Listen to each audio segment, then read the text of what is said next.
Listen, I like NetherRealm, but lately they suck at designing Mortal Kombat rosters. They started off strong with Mortal Kombat 9, knocked it out of the park, but ever since it's just been downhill. So today we're doing it for them. Alright, you and I together are gonna design the best Mortal Kombat roster ever. Well, actually, I'm gonna predict the roster with 100% accuracy, like I always do, while shoving in my own personal picks who I think have a good chance of being in the game. Oh, and also, I'm limiting myself to 25 slots because that's around average. NetherRealm games typically begin with 23, 25 characters, so I'm doing 25, alright? Because once again, my goal is to accurately predict the roster, but for everyone else watching, I want you to have fun with it. Post in the comments which characters you think need to be in Mortal Kombat 13. And yes, it's Mortal Kombat 13, not Mortal Kombat 12, okay? Sindel said so herself in story mode. It's right there on screen. It's no surprise you are party to Shao's treason.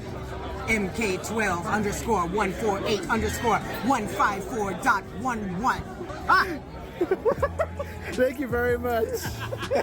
Mortal Kombat 1 is Mortal Kombat 12, technically. Let me know which characters you want most, and also which characters should not be in it, alright? You gotta do both. Not just the characters you want, but also the characters you don't want. Because that's what I'm doing, and I don't want all the smoke. You can have some too. By the way, do you like my t-shirt? If so, check out gamersubs.com with my link down below. It also gets you 10% off, and every purchase you make supports my channel. Gamersubs has tons of awesome stuff like waifu cups, pixel cups, mouse pads, clothing, and other merchandise. Tons of stuff, honestly. There's so many awesome things at gamersubs.com, so use my link down below, buy yourself something awesome today, and get 10% off with code UNDERDOG, or just use the link.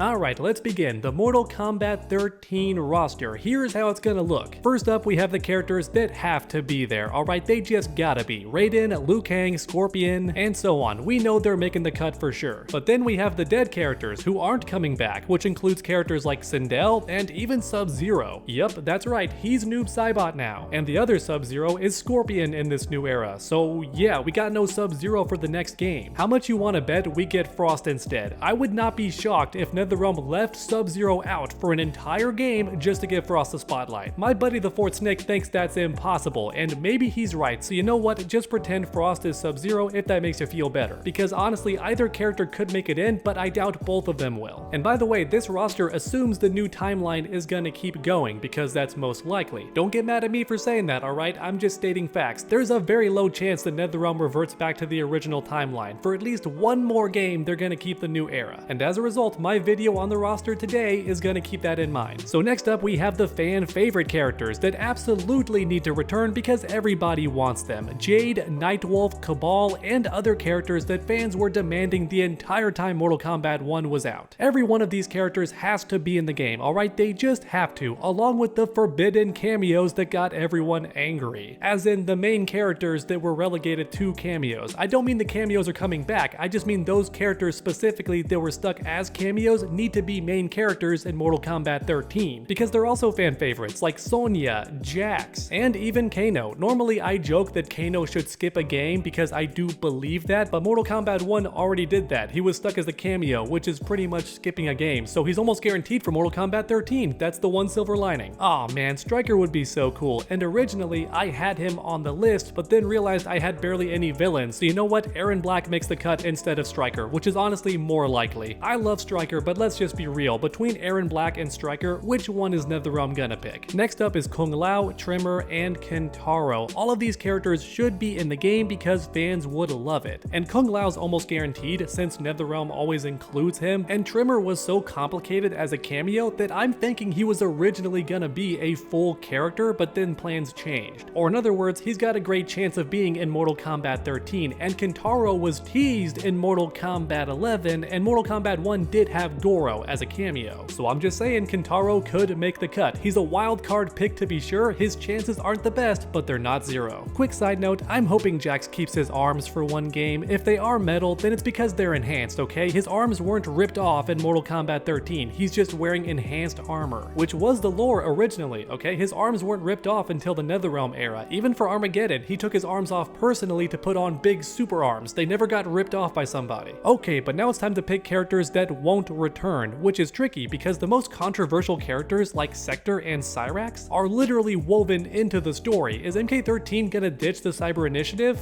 Honestly, I think so. I didn't at first, but don't forget that Story Mode Part 3 was cancelled and the Cyber Initiative was gonna be a big part of that, so if it's out the window, then so is that massive plot point, most likely. Which means Sector, Cyrax, and even Noob Saibot might not be on the base roster of Mortal Kombat 13, which is crazy to think about, because Noob especially plays a big role in the new era, but NetherRealm could still leave him out, which means he's off my list. Instead, another wildcard pick like Kotal or something. I get this feeling Kotal's gonna be an anti-hero in the new era, along with Jade. They're not gonna be villains, but also not strictly good guys. It's gonna be a gray area with them too. I just got a feeling. Next up is Li Mei, Ashura, and Nutara, all of which are likely not gonna return, and I hate saying that because Nutara was wasted in Mortal Kombat 1, man. She's voiced by Megan Fox and never gets to do anything cool in story mode. Her entire vampire realm is sidelined. Are you kidding me? But Li Mei and Ashura were eating pretty good. If you're a fan of those characters, you should be happy because their story arcs are pretty much complete. I think Serena's gonna be in the next game and continue Ashura's journey. So let's go ahead and throw her on the roster, and Li Mei is gonna get replaced by Tasia. That's right, because if we have Trimmer in the game, there's gotta be another Black Dragon member, and Jarek is just too lame, especially with Kano already being in the game, so it's Tasia's time to shine, baby. Finally, for anyone not aware, Tasia's actually never been a playable character in Mortal Kombat, and yet she's in the comics, she's a villain sometimes, but never playable, and you know what? Mortal Kombat 13 is the perfect time. Sindel died in story mode, so she won't be in the sequel, and Rain might disappear too. He played a big role in the lore outside of story mode, but even so, I think NetherRealm's gonna ditch him and make him DLC again. I really do. Which means he won't be on the base roster, which is today's video. But Fujin fans, get excited because he's got a very high chance of being in the game. In fact, I bet he takes Smoke's spot, which sucks, but Smoke purposely does nothing in story mode, and that's intentional by NetherRealm. You can't convince me otherwise. They changed his lore, his appearance, gave him an amazing voice actor, and still he'll be gone in the sequel. Just wait. And I'm calling it now, Baraka won't be in the game either because he never survives 2 games in a row. Maybe he dies from Tarkat or something off screen in between games, I don't know. But NetherRealm's not gonna keep him, most likely. He'll get replaced by another monster character like Draman or something, which would be cool. How about Belloc? Belloc would also be really cool. My point is, Baraka will be gone and replaced by a different monster boy. Oh my god, I almost forgot about Kai. This character needs to be in Mortal Kombat 13. He gets hinted at and teased in Mortal Kombat 1. He's gotta return for the sequel. He just has to. Whoa, I just realized that Reptile is nowhere on this list, and honestly, I don't think he'll make the cut. He's never in back-to-back games with NetherRealm. It's just not gonna happen. Don't get mad at me, I'm just the messenger. He'll probably be DLC, because NetherRealm worked hard redesigning him, so I won't be surprised if he comes back, but he just won't be base roster. That's my prediction. Then finally, for that last character slot, we have Hotaru. He missed out in story mode part 3, which could make him gone forever, but you know what? I'm hopeful that NetherRealm's gonna put him in the sequel, because there's too many hints about him in Mortal Kombat 1. Several arcade endings in that game exist solely to foreshadow Hotaru, so I think he's gonna come back. Wow, we're actually already done. That's 25 characters. Shang Tsung and Quan Chi are missing. That's the issue. Who would be the big bad villain of this game? General Shao is gone too, which isn't a huge deal story-wise. I think Onaga or someone else is gonna be the new big bad, or possibly even Shao Kahn, which means General Shao would not be playable, since he'd be the boss character now, but not having Shang Tsung or Quan Chi feels kind of wild. You know what? That's character 26. I know I'm breaking the rule, but we need at least one extra villain character to be the sub-boss, right? It has to happen. I also just realized my roster is lacking any new characters, as in original NetherRealm characters, which they do tend to have, at least for Mortal Kombat X and then Mortal Kombat 11. However, Mortal Kombat 1 did not have a single new character, so it's possible that trend could continue for the sequel. Now, me personally, I like when NetherRealm makes new characters. In fact, I like when any fighting game sequel adds some new characters, so hopefully the new game does have an extra character or two. And yeah, there you have it everyone, the roster for Mortal Kombat 13 predicted with 100% accuracy, but let me know in the comments down below which characters you want and also which characters you don't want. Remember, you have to do both, and one last reminder to check out Gamer Subs for all their awesome merch and cool stuff like that. Just click my link down below, it takes you right there and also gives you 10% off any purchase, and every purchase helps support this channel, so don't miss out. Get yourself some amazing swag and help me out by doing it. Make sure to come back next time everyone, and as always, stay underdogs.